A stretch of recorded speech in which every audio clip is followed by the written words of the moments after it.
may nagtanong sa akin, pwede daw umakyat ng poste. Ang sabi ko naman na, marami kasing maraming posting bahay, posting, alam mo yung posting bakod, sa Tagalog pa bakod. Sabi niyo poste ng bakod, pwede rin poste, o poste ng Meralco. Pero ang sinasabi niya na poste siguro ng Meralco. Bakit mo akyatin yung poste? Trabador ka ba ng Meralco, akyatin mo ng poste? Kung trabador ka ng Meralco, number 1, pwede ka akyat ng poste. Kung halimbawa lang electrician ka, hindi ka naman accredited, tawag yun, sa Meralco, hindi ka talaga akyat, hindi ka talaga pwede akyat. Halimbawa wala ka nalungkong, pwede ka mag-install sa bahay nyo na masira o makunting bagay na sira.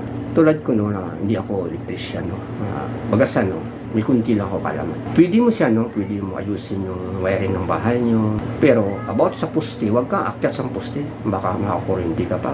Wala ka pa insurance dyan sa poste na sinasabi. Hindi mo kasi sinabi ibig sabihin ng poste. Halimbawa, wala kang nakadeferensya yung ilaw sa bahay nyo. May kunti ka na kaalaman about sa electrical. Pwede mo ayusin. Tulad ng ilaw, napundi ang ilaw mo.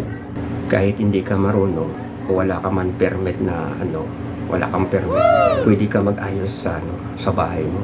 Kasi iba na takot sila. Pero ako hindi ako natakot. Kahit anong ayusin sa bahay, kaya akong ayusin.